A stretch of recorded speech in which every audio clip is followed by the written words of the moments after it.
24 घंटे के अंदर हमारे प्रधानमंत्री ने रद्द करने का काम किया और आने वाले समय में पाकिस्तान दाने दाने को तरसेगा। भारतीय जनता पार्टी के पिछड़ा वर्ग मोर्चा के अध्यक्ष नीतीश कुमार ने प्रेस वार्ता कर पत्रकारों को संबोधित करते हुए कहा कि प्रधानमंत्री नरेंद्र मोदी ने जो निर्णय लिया है वो साहसिक निर्णय है, जिसमें ओबीसी समाज को पहचान अधिकार मिलने का बड़ा अवसर है। साथ ही कांग्रेस पर वार करते हुए उन्होंने कहा, पूरे देश में छोटी छोटी पार्टियां आवाज उठाती थी, लेकिन कांग्रेस पार्टी अगर कहती है कि हमारी ये मांग है तो वो कई बार सत्ता में आखिर क्यों नहीं ओबीसी समाज को सम्मान दिलाने का कार्य कर पाए। इससे सभी वर्गों को उनका अधिकार मिल पाएगा। ये एक ऐतिहासिक निर्णय है जिससे हमारी सरकार ने निर्णय लिया है और ओबीसी का हिस्सेदार में अधिक उन पर अपना सम्मान मिलेगा।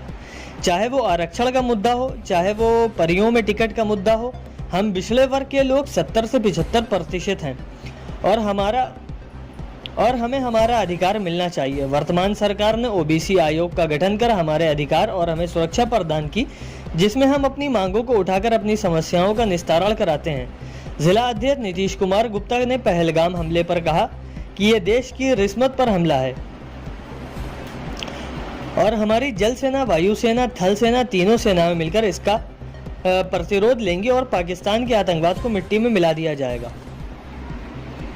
सर, जो आज आपकी प्रेस कॉन्फ्रेंस है उसका मुख्य उद्देश्य क्या है सर? अपने बच्चे मैं भारतीय जनता पार्टी लखनऊ जिले का पिछड़े वर्ग मोर्चे का जिलाध्यक्ष हूँ और मेरा नाम मुकेश कुमार गुप्ता है।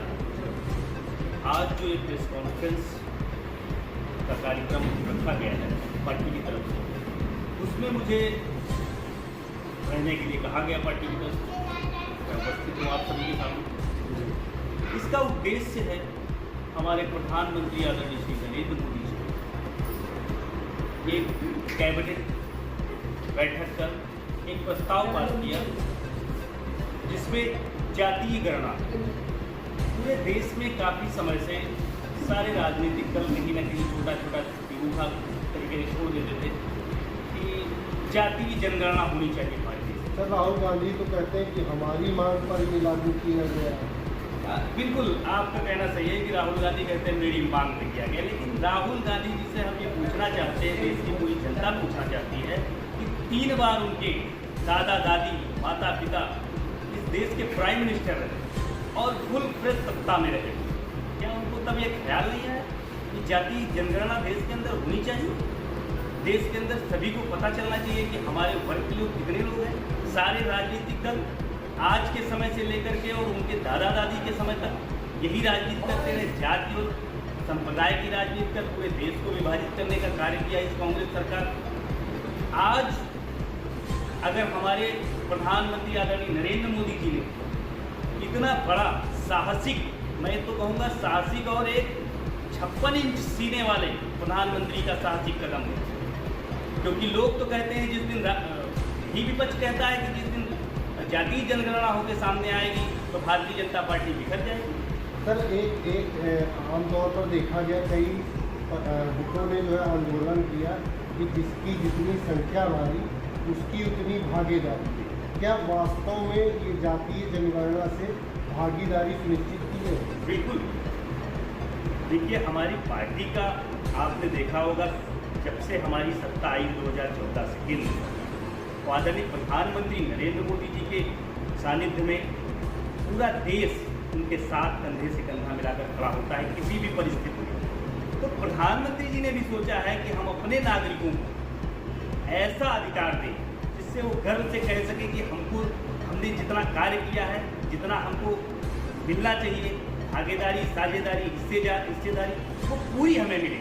इसी के चलते यह कितना बड़ा साहसिक निर्णय उनके द्वारा लिया गया है।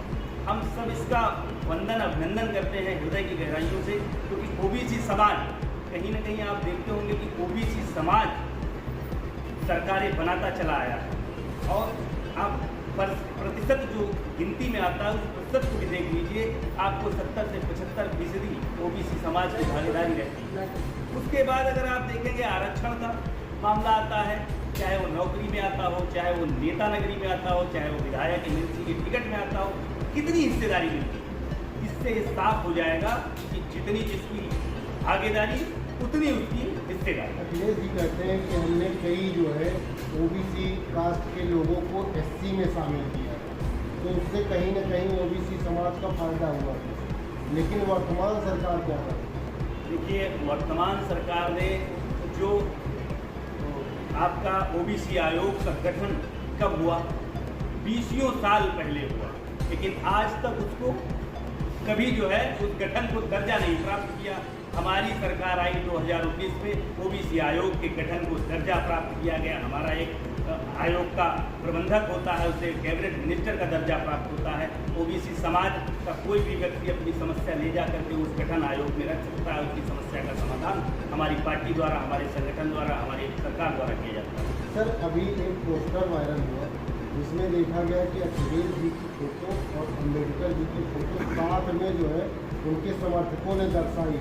क्या वास्तव में जो है अखिलेश जी जो है दलितों के मसीहा है? आप देखिए, ये कितना बड़ा दुर्भाग्य है आम जनमानस के लिए कि जो अब सत्ता में रहते हुए दलितों की झोपड़ियाँ और उनके पूरे पूरे साम्राज्य को आग लगा देते थे और दलितों के साथ इतना अत्याचार करते थे, उनके ऊपर तरह तरह के मुकदमे लिखा दिए जाते थे, उनको उत्पीड़न किया जाता था, घर से लेकर माँ बहन बेटियों के साथ इतने गलत तरीके से। आज वह माननीय अम्बेडकर जी, जिनको हम सभी भगवान के रूप में पूजते हैं क्योंकि उन्होंने हमें संविधान दिया, जीने का अधिकार दिया, मौलिक अधिकार दिए, आज उनके साथ अपना चित्र बांट करके लगा रहे हैं कि उनसे तुलना कर रहे हैं। मैं कहता हूँ उनके पैर के नाखून के रेशे के बराबर आप नहीं हैं। इस तरह का कृत्य करने के लिए आपको जनता कभी माफ नहीं करेगी, और खास करके दलित समाज का भी। सर, विपक्ष कह रहा है कि सरकार जाति जनगणना के दबाव में आ गई, इस पर आपका क्या कहना है? विपक्ष का तो काम यही है कहना। विपक्ष तो ये चाहता ही है कि हम कोई मुद्दा दिखा छोड़ें और सरकार उसमें अगर कोई काम भी करेगी तब भी हम ये कहेंगे कि हमारे दबाव में किया। लेकिन ये भारतीय जनता पार्टी की सरकार है। आपने देखा होगा 2014 से सरकार बनने के बाद, सरकार 19 में बनी, हमारी 14 में थी, ट्रिपल तलाक का मुद्दा। लोग कहते थे अरे ट्रिपल तलाक कहाँ भारत में, हमारी ही सरकार ने ख़त्म किया। मुस्लिम बहन बेटियों को अधिकार दिलाने के लिए ट्रिपल तलाक को ख़त्म कर दिया। 370 लोग कहते थे खून की नदियाँ बह जाएंगी भारत में, एक चिड़िया तक नहीं मरी, और 370 छूमंतर कर दिया इसी भारत सरकार ने। आज की डेट में आप देख रहे होंगे 2024 में जो सरकार बनी, यानी माननीय नरेंद्र मोदी जी के गठबंधन की, उस सरकार में full fresh Bharatiya Janata party की सरकार नहीं है, हमारे सहयोगी गठबंधन की सरकार है। उसके बावजूद इतना बड़ा कानून लेकर के वक्फ बोर्ड का भारतीय जनता पार्टी की सरकार आई है। लोग कहते थे कि इस सरकार में तो लंगड़ी लूली सरकार है, कोई ऐसा कार्य नहीं कर सकती, जनहित का कार्य नहीं कर सकती और बड़े फैसले नहीं ले सकती। आज आदरणीय प्रधानमंत्री जी ने दिखाया है कि हमारी सरकार हमेशा भारत के भले का हर वो कार्य करेगी, चाहे उसमें उसकी सरकार रहे चाहे न रहे।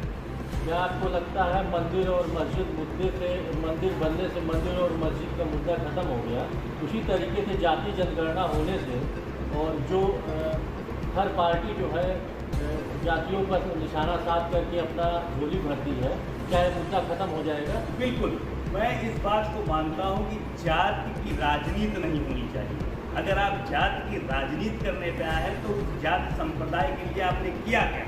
आपको पहले तो ये बताना चाहिए। केवल आप जाति की राजनीति करते हैं इसलिए कि वोट हमें चाहिए, हमें सत्ता पानी है, हमें शासन चलाना है, इसके लिए जाति की राजनीति मत करिए। अगर आप जाति की राजनीति करते हैं तो ठीक है, आप जाति के लिए कार्य करिए, अपनी जाति के लिए और हर जाति के लिए काम करिए। सर, पहलगाम हमले पे क्या कहना चाहेंगे और ये इस पर क्या? देखिए, पहलगाम हमला जो हुआ है वो भारत की अस्मिता पर एक कुठाराघात। हम ये मानते हैं और पूरा देश ये मानता है कि इस तरह का हमला जघन्य अपराध है, राक्षसी प्रवृत्ति है। राक्षसों ने भी इस प्रकार से हमारे समाज को छिन्न भिन्न करने की कोशिश नहीं की। तो इसका प्रतिशोध कर लिया। देखिए, आप सभी लोग जानते हैं कि हमारी जो सरकार के अंदर बैठी, वह सरकार ऐसी है जिसने 2 बार पाकिस्तान को सबक सिखाया, एयर स्ट्राइक कर उसके घर में घुस के मारा और एक के बदले 10। अब तो मोदी जी कहते हैं एक के बदले 100 से डालिए। आप थोड़ा सा धैर्य रखिए। सरकार जिस तरह इस आतंकवाद के खिलाफ रणनीति बना रही है। आने वाले समय में आपको ऐसे परिणाम देखने को मिलेंगे कि आतंकवादी सोचेंगे कि ऐसा जघन्य अपराध हमने क्यों किया। सर, बांग्लादेशियों को लेकर के सरकार क्या कदम उठा रही है और जनसंख्या नियंत्रण कानून का? देखिए, जनसंख्या नियंत्रण कानून एक बहुत बड़ा मुद्दा है। आप जो ये सवाल हमसे कर रहे हैं, ये बहुत ही बड़ा और विचित्र मुद्दा है। कहीं ना कहीं इस पर सरकार काम कर रही है और आने वाले समय में आप सबको परिणाम दिखेंगे। और रहा बांग्लादेशी रोहिंग्या का, हमारी सरकार दिल्ली में आई, देखिए आप उठा करके देख लीजिए, न्यूज़ चैनल कोई भी देख लीजिए, पूरी तत्परता के साथ उनकी छानबीन हो रही है। जो अवैध तरीके से रोहिंग्या बांग्लादेशी हमारे देश के अंदर हैं, उनको डिपोर्ट किया जा रहा है, उनको डिटेंशन सेंटर भेजा जा रहा है, उनके खिलाफ कार्रवाई कर उनके देश भेजा जाएगा। और पूरे देश में अभियान चल रहा है। इस बालाकोट हमले के बाद, पहलगाम हमले के बाद आपने देखा होगा जितने भी आतंकवादी हमले देश के ऊपर हुए, उसके बाद सरकार ने बहुत ही कठोरतम कार्रवाई करने का हमेशा प्रयास किया है। और इस बार तो आपने देखा, आदरणीय प्रधानमंत्री जी ने बड़े मंच से कहा कि उनकी जो ज़मीन है उसको भी मिट्टी में मिलाने का काम करेंगे। और ज़मीन मिट्टी में कैसे मिलेगी? एक एक बूंद पानी के लिए उनको तरसा दिया जाएगा।